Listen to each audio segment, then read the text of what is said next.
হাদি এই দেশ মাটি ভালোবেসে শহীদি দরজা নিল, বন্ধু নামের চিরসুতুরুর দরজায় খিল দিল।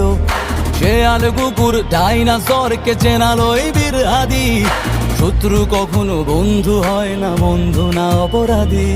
জাহান্নামের পোকামাকড়ের উল্লাস গণকাল, যুগে যুগে ছিল ফেরাউন তবু মুসারা ছাড়েনি হাল। কিয়ামত তক থাকবে সত্য মিথ্যার তবু জোর, হাদিরা সেখানে সিপাহ সালার বলেন পয়গম্বর। হাদি আধার পর্দা সরায় নতুন ভোরের রবি, হাদি জুলাইয়ের অগ্রনায়ক বিদ্রোহী বিপ্লবী। নতুন সময় নতুন সফর নতুন চিন্তা